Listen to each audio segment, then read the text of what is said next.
अस्सलामुअलैकुम viewers, welcome to exploring पांडा। तो आज का हमारा डिस्कशन का टॉपिक है सिरकैडियन रिदम्स। ठीक है, तो ये क्या होते हैं? ये प्लांट्स की डेली एक्टिविटीज़ होती हैं जो प्लांट रेगुलेट करता है according to the internal biological clocks. ठीक है ना, तो ठीक है ना, plants have internal biological clocks, internal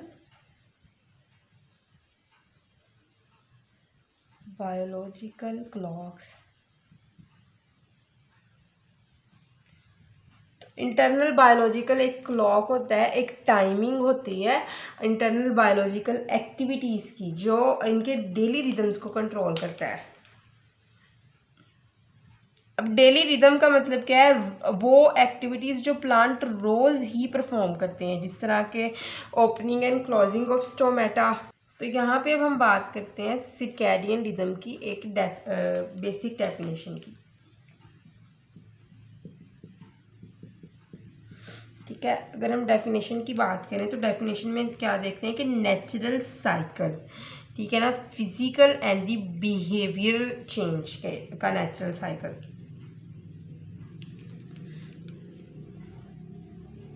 natural cycle of physical body का या फिर प्लांट के बिहेवियर का and behavioural change that plant body undergo through a 24-hour cycle, that a plant body जिसमें से प्लांट बॉडी गुजरती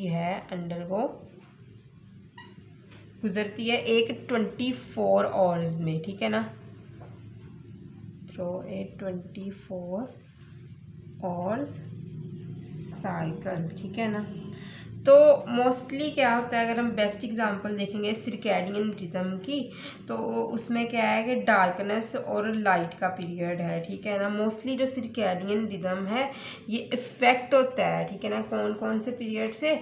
affected by darkness, dark period से, and light period most cases में। ठीक है ना, प्लांट्स के अंदर भी और ह्यूमंस के अंदर भी। तो ह्यूमंस के केस में ये लाइट और डार्कनेस जो होती है ना, ये कंट्रोल होती है किससे? कुछ छोटे छोटे स्मॉल एरियाज होते हैं ब्रेन के मिडल में। ठीक है, तो अगर हम प्लांट्स के अंदर बात करें तो सिरकैडियन रिदम जो होता है ये प्रिडिक्ट करता है 24 आवर्स साइकिल के अंदर। देखो अब 24 आवर का एक साइकिल है, इसमें क्या होता है सिरकैडियन रिदम के केस में 16 और होते हैं लाइट के। ठीक है, 16 hours of light and 8 hours of darkness. 8 hours हमारे पास होते हैं डार्कनेस के। तो ये रिस्पॉन्स किसका होता है? बायोटिक और ए बायोटिक फैक्टर्स के रिस्पॉन्स में ये होते हैं। ठीक है ना, एक बहुत ही अप्रोप्रिएट टेम्परेचर की प्रेजेंस के अंदर। ठीक है, तो उसके अलावा क्या है कि एक प्लांट के अंदर फिटनेस, प्रॉपर ग्रोथ और डेवलपमेंट के लिए ये रिदम जो होते हैं ये बहुत ज़्यादा ज़रूरी होते हैं। तो यहाँ पे अब हमने ना सबसे पहले क्या देखा कि सिरकैडियन रिदम क्या है? ये एक इंटरनल बायोलॉजिकल क्लॉक है, मतलब कि डेली रिदम के हिसाब से जो चल रहा है इंटरनल बायोलॉजिकल क्लॉक, मतलब कि बॉडी के अंदर जो प्रोसेसेस हो रहे हैं टाइमिंग के हिसाब से, और वो डेली उस बेस के ऊपर एक स्पेसिफिक टाइम में हो रहे हैं। तो इस रिदम को हम कहेंगे कि हमारे पास है सिरकैडियन रिदम। और अगर हम इसकी बेसिक सी डेफिनेशन देखें तो नेचुरल साइकिल है फिजिकल और बिहेवियरल चेंज का प्लांट के अंदर, और ये बॉडी जो होती है 24 आवर साइकिल में से गुजरती है। ठीक है ना, 24 आवर्स में से स्पेसिफिक प्रोसेसेस होते हैं जिनके अंदर स्पेसिफिक फंक्शन होते हैं। तो उस हिसाब से जो साइकिल होता है उसको हम सिरकैडियन रिदम कहते हैं। तो अफेक्ट मोस्टली ये इफेक्ट होता है डार्कनेस से और लाइट पीरियड से, प्लांट्स के अंदर भी और ह्यूमंस के अंदर भी।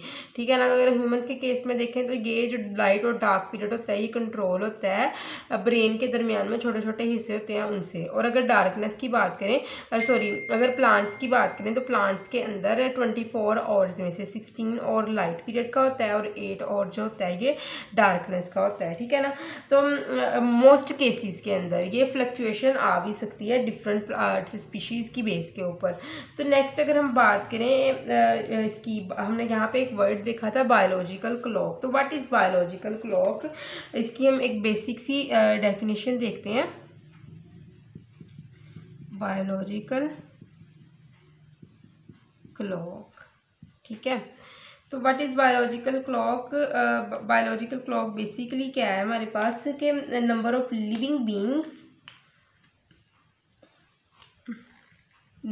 लिविंग बीइंग्स जानदारों के अंदर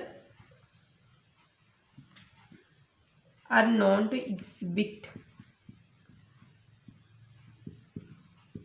जानदारों के अंदर ना कुछ फीचर्स होते हैं, exhibit certain features which appear in a rhythmic manner।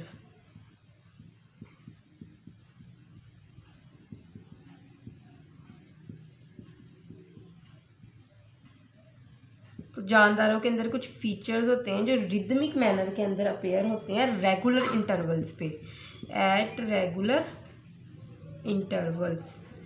So number of the living beings are known to exhibit certain feature which appear in a rhythmic manner, जो एक रिदम के अंदर वहाँ पे पाए जाते हैं रेगुलर इंटरवल्स में। मतलब कि आज एक प्रोसेस इस टाइम हो रहा है, कल को फिर इसी टाइम में वो प्रोसेस होगा। ये जस्ट इसी तरह है कि अगर आप सुबह रोज़ 4 बजे का अलार्म लगाते हो, आप एक दिन अलार्म लगाते हो, उस टाइम आपकी आँख खुल जाती है, अगले दिन वही अलार्म 4 बजे बजता है तो आपकी आँख खुल जाती है, उससे अगले दिन भी वो अलार्म बजता है, आपकी आँख खुल जाती है। मतलब कि एक रूटीन बन गई है।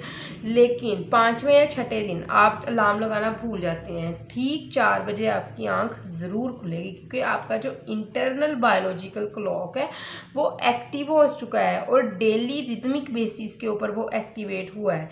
इसी तरह जो है वो प्लांट्स के अंदर है कि अगर एक प्रोसेस हो रहा है लाइट की मौजूदगी में तो वो हो रहा है, काफ़ी दिनों तक वो प्रोसेस हो रहा है, और अगर एक दिन जो है वो बहुत ज़्यादा सफिशेंट अमाउंट में हमें लाइट उनको नहीं मिल रही है तो वो प्रोसेस उनके अंदर होगा, क्योंकि वो एक उनके इंटरनल बायोलॉजिकल क्लॉक्स में वो प्रोसेस था, ठीक है ना। तो उसका क्या है कि वो फिर आहिस्ता आहिस्ता अगर तो वो चीज़ जो है वो एब्सेंट है, ठीक है ना, तो काफ़ी दिनों तक एब्सेंट रहेगी, तो फिर वो एब्सेंस की कंडीशन में प्लांट जो है वो गेन कर लेगा, ठीक है ना। और फिर क्या हुआ, ये एक नुकसानदेह चीज़ है। लेकिन अगर 1-2 दिन उसकी एब्सेंस है भी तो प्रेजेंस की कंडीशन उस जो आप उनके इंटरनल बायोलॉजिकल क्लॉक में सेव थी वो एब्सेंस को नहीं फील होने देगी। लेकिन मुसलसल कंटिन्यूसली जो एब्सेंस होगी ना, फिर वो प्रेजेंस की कंडीशन को निगलेक्ट करना शुरू कर देगी, ठीक है ना। तो जिसकी वजह से क्या होगा कि आप जब प्रेजेंस में लेके जाओगे उस चीज़ को, जब एब्सेंस को उसने एक्सेप्ट कर लिया है ना प्लांट ने किसी चीज़ की, तो जब आप उसको प्रेजेंस के अंदर लेके जाओगे ना तो वो जल्दी फिर प्रेजेंस को एक्सेप्ट नहीं करेगा, क्योंकि उसके इंटरनल बायोलॉजिकल क्लॉक ने एब्सेंस को एक्सेप्ट कर लिया था। फिर प्रेजेंस को आहिस्ता आहिस्ता जो है वो फिर एक्सेप्ट करेगा, ठीक है ना। तो सर्कैडियन रिदम के अंदर हम कुछ देखते हैं उसकी एक्टिविटीज़।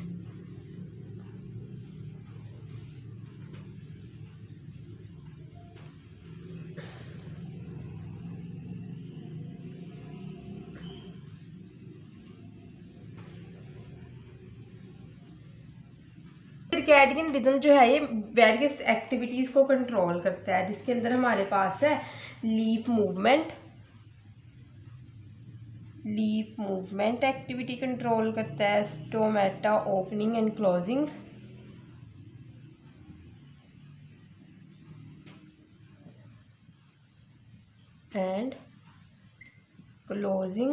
ठीक है। फिर उसके अलावा क्या है हमारे पास photosynthesis and even the timing of flower opening and closing. Photosynthesis ये वो प्रोसेस है जो प्लांट्स के बचपन से हो रहे हैं, ठीक है ना। जब से वो छोटा था तब से ये प्रोसेस उनके अंदर हो रहे हैं। Photosynthesis and the flower opening and closing, ठीक है। तो उसके बाद क्या है कि ये रिदम जो होते हैं ये इन्फ्लुएंस होते हैं इन्वायरमेंटल क्यूज़ कुछ हमारे पास होते हैं। इसके अंदर है हमारे पास light and the temperature. Light and temperature जो है ना, ये कुछ इन्वायरमेंटल फैक्टर्स हैं हमारे पास जो क्या करते हैं, जो इफ़ेक्ट करते हैं इन रिदमिक प्रोसेसेस को, ठीक है ना, इन्वायरमेंटल फैक्टर्स। ठीक है, तो सबसे पहले हमने क्या देखा, एक्टिविटीज़ जो है सर्कैडियन रिदम कंट्रोल करते हैं। जो एक्टिविटीज़, ये लीफ की मूवमेंट है, स्टोमेटा ओपनिंग क्लोजिंग है, फोटोसिंथेसिस है, flower opening and flower closing है। ठीक है, और ये जो है ना हमारे पास ये सारे प्रोसेसेस ये लाइट और टेम्परेचर के जैसे फैक्टर्स की मौजूदगी में होते हैं। ठीक है ना, ये ऐसे इन्वायरमेंटल फैक्टर जिसके अंदर लाइट और टेम्परेचर आता है उसकी मौजूदगी में ये होते हैं। तो फ्लावर क्लोजिंग जो होती है ना, ये जस्ट लाइक फ्लावर श्रिंकिंग होती है कि फ्लावर जब अक्सर जो होते हैं ये मुरझा जाते हैं शाम के टाइम पे जब इनके अंदर टर्गर प्रेशर लो हो जाता है।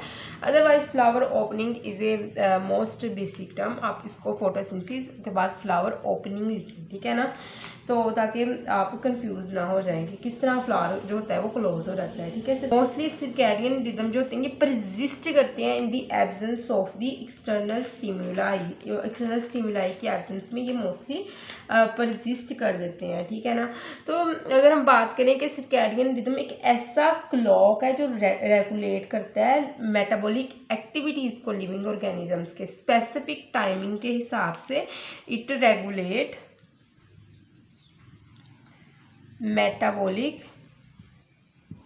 मेटाबॉलिक एक्टिविटीज़ को ये रेगुलेट करता है जो प्लांट्स के अंदर होती है। ठीक है ना, प्लांट्स के अंदर भी और लिविंग ऑर्गेनिजम्स के अंदर भी अकॉर्डिंग टू स्पेसिफिक टाइमिंग के हिसाब से।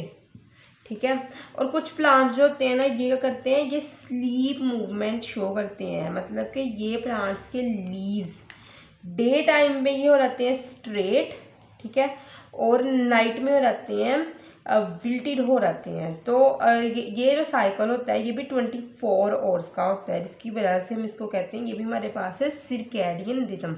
24 आवर्स में से जिस तरह के अब हमारे पास दिन है कि आपके पास ना, हम यहाँ पे देखते हैं, ये है आपके पास 24 आवर्स। ठीक है ना,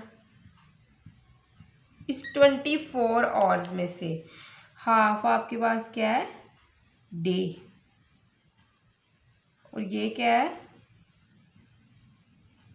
नाइट। तो 24 आवर्स में से 12 आवर का है डे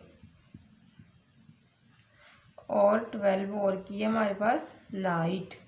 तो क्या होता है 12 आवर्स का डे और 12 आवर्स की हमारे पास नाइट है। तो कुछ प्लांट्स होते हैं जो ये डे टाइम के 12 आवर्स में से क्या होते हैं, उनके लीव्स जो होते हैं, लीव्स स्ट्रेटन, ठीक है, स्ट्रेट लीव होते हैं क्योंकि उनके अंदर रिजिडिटी पाई जाती है, टर्गर हाई होता है। ठीक है ना, तो लीव होगा इस तरह बिल्कुल स्ट्रेट। ठीक है, अब नेक्स्ट जो है 12 और नाइट के, उनके अंदर लीव्स क्या हो जाएंगे, लीव्स विल्टेड, लीव्स की बुरी हालत हो जाएगी। ठीक है, तो लीव हो जाएगा कुछ इस तरह। ठीक है, मतलब कि विल्ट कर जाएगा। ठीक है ना, तो जो 12 आवर्स में ऐसा होगा, 12 आवर्स में ऐसा होगा, मतलब कि ये साइकिल है 24 आवर्स का। तो इसको हम क्या कहेंगे, हमारे पास है सर्कैडियन रिदम्स। और अगर कोई बिहेवियर होगा एनुअली होता होगा, 365 डेज का बिहेवियर होगा, उसको हम कहते हैं सर्कैनुअल रिदम। क्या होता है वो, सर्कैनुअल रिदम। ठीक है, ये 365 डेज का होता है। ठीक है ना, बिहेवियर एनुअली ये बिहेवियर होता है, इसको हम कहते हैं सर्कैनुअल रिदम। तो अभी हम हमने एग्जांपल ये वाली देख ली ठीक है, अब एक दूसरी एग्जांपल देखते हैं, एग्जांपल नंबर 2। ठीक है, तो इसके अंदर हम क्या देखते हैं कि कुछ सर्कैडियन रिदम्स होते हैं प्लांट्स के अंदर, वो ओपनिंग और क्लोजिंग के अंदर होते हैं फ्लावर्स की। ठीक है ना, कुछ फ्लावर्स जिस तरह के हमारे पास है मॉर्निंग ग्लोरीज। तो मॉर्निंग ग्लोरीज के तो नाम से पता चल रहा है कि ये दिन टाइम ही इनका कुछ होगा प्रोसेस। तो मॉर्निंग ग्लोरी क्या करते हैं, ये डे के अंदर क्या होता है, स्पेसिफिक टाइम डे के ये अपने पेटल रिवील कर देते हैं। ठीक है ना, अपने पेटल ओपन कर देते हैं और अपने वाइब्रेंट कलर को रिवील कर देते हैं। Morning glory have a specific time of the day when they reveal their vibrant color by opening their petals. These morning glory open petals, reveal vibrant color, खूबसूरत अपने जो है वो रंग वो दिखा देता है मॉर्निंग ग्लोरी। कब ये दिखाता है, at the time of the day when sun is here. ठीक है ना, जब सूरज की रोशनी इसके ऊपर पड़ती है तो तब ये अपने पेटल्स जो होते हैं वो निकाल लेता है इस तरह दिन के टाइम पे, और अपने जो है वो ब्यूटीफुल कलर वो इस तरह अपने पेटल्स ओपन करके रिवील कर देता है। ठीक है, उसके बाद क्या है, ये क्या होता है, ये टाइमिंग और फ्रेगरेंस रिलीज करता है। ये टाइमिंग रेगुलेट होती है इसके इंटरनल क्लॉक से। इसका इंटरनल क्लॉक इस टाइमिंग को रेगुलेट करता है, इंटरनल सर्कैडियन क्लॉक। ठीक है, उसके बाद क्या होता है, ये क्लोज रहते हैं ये flower in the evening, close flower in evening time पे इनके फ्लावर होते हैं क्लोज हो जाते हैं। ठीक है, तो ये इनके अंदर एक सर्कैडियन टाइम होता है कि डे टाइम खुल जाने हैं और शाम को बंद हो जाने हैं। ठीक है ना, तो उसके अलावा क्या है कि ये अट्रैक्ट करते हैं पॉलिनेटर्स को, जिस तरह के हमारे पास बीज हैं, बटरफ्लाइज हैं, और during most active part of the day के एक्टिव पार्ट में ये अट्रैक्ट करते हैं, क्योंकि इनका फंक्शन ये होता है, खुलते हैं इनके अंदर जो है वो ब्यूटीफुल कलर्स इनके जो होते हैं जो अट्रैक्ट करते हैं पॉलिनेटर्स को। ठीक है, तो क्या हमने यहाँ पे देखा, एक एग्जांपल हमने ये देखी, कुछ जो प्लांट्स होते हैं वो दिन टाइम क्या होते हैं, वो उनके लीव्स स्ट्रेट हो जाते हैं और रात को विल्ट कर जाते हैं। ठीक है ना, क्योंकि दिन टाइम जो होती है लीव्स के अंदर फोटोसिंथेसिस हो रही है, ग्लूकोज बन रही है, मतलब कि लीफ का टर्गर जो है वो ज़्यादा है, मतलब उसके अंदर पानी भी ज़्यादा जा रहा है क्योंकि उसके अंदर सल्यूट पोटेंशियल ज़्यादा है। रात को फोटोसिंथेसिस नहीं होती है, बल्कि वो ग्लूकोज यूज़ हो रही है और उनका टर्गर भी कम होता रहता है। ठीक है ना, क्योंकि वहाँ से वाटर जो है वो बाहर जा रहा होता है, क्योंकि अंदर सल्यूट ही नहीं है तो वाटर ने क्या करना है रात को, तो इसलिए उनका टर्गर कम हो जाता है और लीफ जो होता है वो विल्ट कर जाता है। उसके बाद दूसरी एग्जांपल थी हमारे पास मॉर्निंग ग्लोरीज की। मॉर्निंग ग्लोरी पेटल ओपन करती हैं और अपना वाइब्रेंट कलर रिवील करती हैं दिन के टाइम पे, और रात को वो अपना क्लोज कर लेती हैं। तो ये भी 24 और मतलब कि एक डे के अंदर एक साइकिल हो रहा है, मतलब कि मॉर्निंग ग्लोरी ने रोज़ ही अपनी पेटल ओपन करनी है, रोज़ ही अपने कलर रिवील करने हैं, और रोज़ ही शाम को जो है वो रात को अपने फ्लावर को क्लोज कर लेना है। रोज़ ये प्रोसेस हो रहा है, ये भी एक सर्कैडियन मूवमेंट है, सर्कैडियन साइकिल है। और इसके अंदर भी रोज़ ही लीव ने सुबह टाइम ग्लूकोज बनानी है, टर्गर प्रेशर बढ़ाना है, वाटर को अपने अंदर लेके और स्ट्रेट होना है, और रात को ग्लूकोज यूज़ होनी है, टर्गर प्रेशर कम होना है और लीव ने विल्ट कर जाना है। ठीक है ना, इधर लीव स्ट्रेट करेगा, इधर लीव विल्ट करेगा। ये भी 12 आवर्स में रोज़ होता है प्रोसेस, तो इसको भी हम कहेंगे कि ये क्या हमारे पास सर्कैडियन रिदम है। ठीक है, तो होप सो कि आपको सर्कैडियन रिदम की समझ लगती होगी, लेकिन अगर किसी भी किस्म का कन्फ्यूजन है तो कमेंट सेक्शन में पूछ सकते हैं। थैंक यू सो मच, अल्लाह हाफिज़।